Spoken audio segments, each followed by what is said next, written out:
अस्सलाम वालेकुम नाजरीन। इस केस के आगाज़ में अलियार के जनाजे को कब्रिस्तान की तरफ ले जाया जा रहा था। सब लोग अल्लाह अकबर ला इलाहा इल्लल्लाह का विर्द कर रहे थे और अलियार के लिए दुआएं कर रहे थे। कब्रिस्तान पहुंचकर अर्तुल साहब से मुखातिब होकर कहता है, जावेदार कबीले के बहादुर लोगों, अलियार साहब ने एक इज्जत वाली जिंदगी गुजारी है और अपनी जान फिदा करने से बिल्कुल नहीं हिचकिचाए। अब आपने उनकी याद को जिंदा रखना है। फिर असलान साहब से मुखातिब होकर कहती है, वो आपका सरदार और मेरा भाई था, मेरी माँ और मेरा बाप था। वो एक अजीम आदमी था जो किसी भी बोझ को कंधा देने से पीछे नहीं हटता था। मेरे भाई ने इस दुनिया में अपना काम कर दिया है। अब ये हमारी जिम्मेदारी है कि हम इस काम को जारी रखें। हम मजबूती से अपने कबीले और अपनी रवायात की हिफाजत करेंगे। जब तक नए सरदार का इंतखाब नहीं हो जाता, अपने भाई की अमानत मैं संभालूंगी। दूसरी तरफ कारा जैसर में एक सिपाही आकर वसूलियत को कहता है, जनाब, कैतरीना हमारे सिपाहियों को एक पैगाम देने में कामयाब हो गई है। उसने बताया है कि अमीर सादुद्दीन हल्ली बाजार में आया था और फौरन वहां से चला गया। वसूलियत अपने कमांडर को कहता है, ये जिस तरह एक एक करके आ रहे हैं, इनकी नीयत वाजे है। ये जंग चाहते हैं और मैं उनको खूनी तरीन जंग दूंगा। दूसरी तरफ सादुद्दीन भी जावेदार कबीले के कब्रिस्तान में पहुंच जाता है। वहां जनाजे की तैयारी हो रही थी। फिर वो जनाजे में शिरकत करने के लिए आगे बढ़ता है।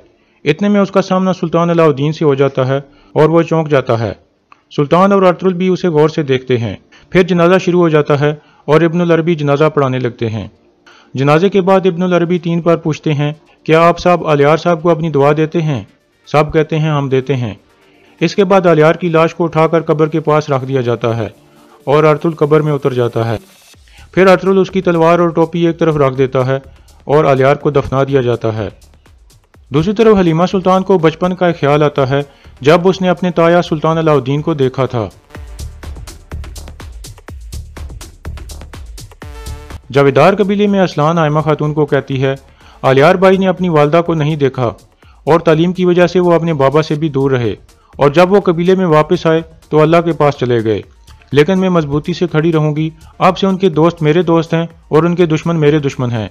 आयमा खातून कहती हैं, अब से अर्तुल तुम्हारा भाई और हलीमा तुम्हारी बहन है। अगर तुम कबूल करो तो मुझे अपनी वालदा समझ सकती हो। असलान उनके गले लग जाती है और कहती है, हमें कभी मत छोड़ना वालदा। इतने में सादुद्दीन इजाज़त लेकर अंदर दाखिल होता है। आयमा खातून असलान से अफसोस करके वहां से चली जाती हैं। सादुद्दीन बैठ जाता है और कहता है, बैठो असलान खातून। असलान बैठ जाती है। सादुद्दीन उसका हाथ पकड़कर कहता है, मुझे बहुत अफसोस है असलान खातून, अल्लाह आपको सब्र अता फरमाए। इतने दुख के मौका पर भी आप इतनी मजबूती से खड़ी हो। आपकी बहादुरी ने मुझे बहुत मुतासिर किया है। असलान कहती है, अलियार भाई ने मुझे अपना नुमाइंदा मुकर्रर किया था। सादुद्दीन कहता है, ठीक है, जब तक नए सरदार का इंतखाब नहीं हो जाता आपको ये जिम्मेदारी निभानी चाहिए। असलान कहती है, इंतखाब के बाद भी मैं अपना कबीला नहीं छोड़ूंगी। जावेदार कबीला हमेशा मेरा घर रहेगा। सादुद्दीन कहता है, क्या तुम जानती हो क्या कह रही हो असलान? असलान कहती है, मैं जानती हूँ। जब मैं शादी के लिए रजामंद हुई थी उस वक्त मेरे 2 भाई और बाबा जिंदा थे। अब एक भाई शहीद हो गया है और दूसरा कत्ल हो चुका है। मैं अपना कबीला तब तक नहीं छोड़ूंगी जब तक मैं अपने भाई अलियार का बदला ना ले लूं। आप ये जान लें कि मैं अपने कबीले के लिए अपनी जान भी दे सकती हूँ। सादुद्दीन गुस्से से खड़ा हो जाता है और फिर कहता है, गम ने तुम्हारी अकल पर पर्दा डाल दिया है असलान खातून। तुमने मेरी बीवी बनने का वादा किया था, उसको याद करो। असलान कहती है, मुझे माफ़ कर दें अमीर हजरत, मेरा फैसला आखिरी है। यह सुनकर सादुद्दीन शदीद गुस्से में आ जाता है और कहता है, तुम्हें यह सोच किसने दी कि एक औरत कबीले की सरदारी कर सकती है? असलान कहती है, अगर हैमा वालदा पहले ऐसा कर चुकी हैं तो मैं भी ऐसा करने के काबिल हूँ और मैं हमेशा अर्तुल साहब के साथ चलूंगी।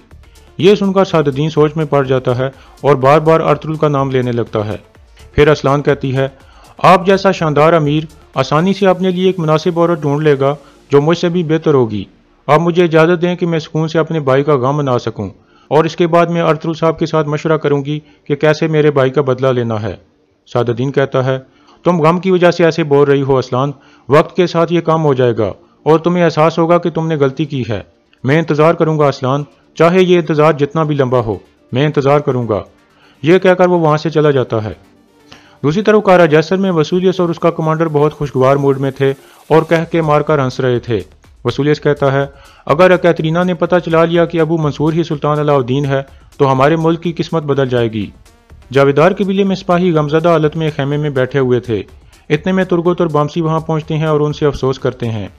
बामसी कहता है, भाइयों हम सब एक हैं, आलियार साहब हमारे भी सरदार थे और अर्तुल साहब हम सब के सरदार हैं। एक सिपाही कहता है, एक सरदार ही कबीले के लिए सब कुछ होता है बामसी अल्प, अब हमारा कबीला एक सरदार के बगैर हो गया है। इतने में इब्नुल अरबी भी वहां आ जाते हैं और बैठने के बाद कहते हैं, मौत शहीद के लिए खुशी लाती है लेकिन पीछे वालों के लिए दर्द लाती है, लेकिन शहीदों के लिए मायूस नहीं होना चाहिए। इसके बाद इब्नुल अरबी उन्हें कुछ इस्लामी वाक़यात सुनाते हैं और उनकी मायूसी दूर करके उन्हें जोश दिलाने की कोशिश करते हैं। आखिर में वो कहते हैं, कल अलियार साहब आपकी रहनुमाई कर रहे थे तो आज अर्तुल साहब कर रहे हैं, अब आप सबको मुतहद होकर अपने सरदार के मकसद को जिंदा रखना होगा। दूसरी तरफ हाइमा खातून और हलीमा सुल्तान आपस में बातचीत कर रही थीं।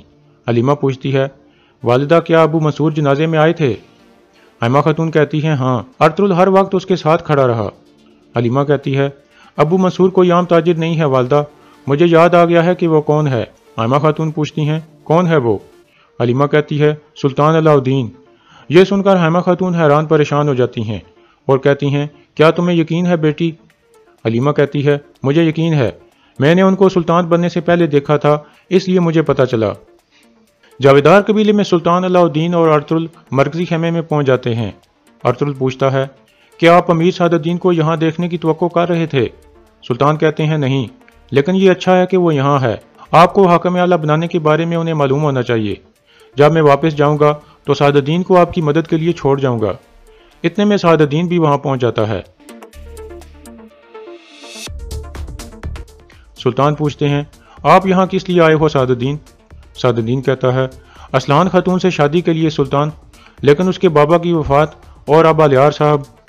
सुल्तान उसकी बात काट कर कहते हैं, ये अच्छा है कि आप यहाँ हो, अलियार साहब के जनाजे पर ठीक वक्त पर पहुंचे हो। इसके अलावा मैंने अर्तुल साहब के साथ मिलकर एक फैसला किया है जो आपके लिए जानना जरूरी था। अर्तुल साहब अब से मेरी रियासत के हाकिम आला हैं, ये ज़मीनें अब इनकी अमानत हैं। यह सुनकर सादुद्दीन आगे से मुस्कुराने लगता है। फिर अर्तुल कहता है, रियासत और कौम की खिदमत करना मेरे लिए एक शर्फ की बात है सुल्तान। फिर सादुद्दीन कहता है, मुझे कोई शक नहीं कि मेरे सुल्तान ने एक अच्छा फैसला किया है। सुल्तान कहते हैं, जब से अर्तुल साहब इन ज़मीनों पर आए हैं, ये मेरी आंखें और मेरे कान हैं, इनकी वजह से मुझे हर चीज़ का पता है जो यहाँ हुआ है। मैं इन पर एतमाद करता हूँ और इनकी इज्जत करता हूँ। सादुद्दीन कहता है, अर्तुल साहब ने अपनी हर जिम्मेदारी अच्छे तरीके से निभाई है। अर्तुल कहता है, अब मैं सुल्तान की दी हुई एक बड़ी जिम्मेदारी पूरी करूंगा। सादुद्दीन कहता है, मैं इस जिम्मेदारी में आपकी पूरी मदद करूंगा। फिर सुल्तान कहते हैं, अब मैं हल्ली बाजार जाकर आप दोनों से अपने मंसूबों के बारे में बात करना चाहता हूँ। फिर अर्तुल साहब तुर्क सरदारों का एक जरगा बुलाएंगे और मैं उन सब से मुलाकात करूंगा और अपना फैसला मैं खुद उन्हें सुनाऊंगा। यह कहकर सुल्तान अलाउद्दीन और अर्तुल वहां से चल पड़ते हैं, जबकि सादुद्दीन सोच में पड़ जाता है। दूसरी तरफ कारा जैसर में वसूलियस का कमांडर कहता है, अभी तक कोई खबर नहीं आई। वसूलियस कहता है, थोड़ा सब्र करो निकोलस, मैंने सीखा है कि तुर्कों से जीतने के लिए सब्र जरूरी है। कमांडर कहता है, अगर कैथरीना कामयाब ना हो सकी तो सब जानते हैं कि वो उराल की बीवी है। वसूलियस कहता है, तो फिर हम एक और साथी को खो देंगे, लेकिन अगर वो कामयाब हो गई तो हम अमीर सादुद्दीन और सुल्तान अलाउद्दीन की रोशनी हमेशा के लिए बुझा देंगे। और यहाँ इस किस्से का इख्तिताम हो जाता है।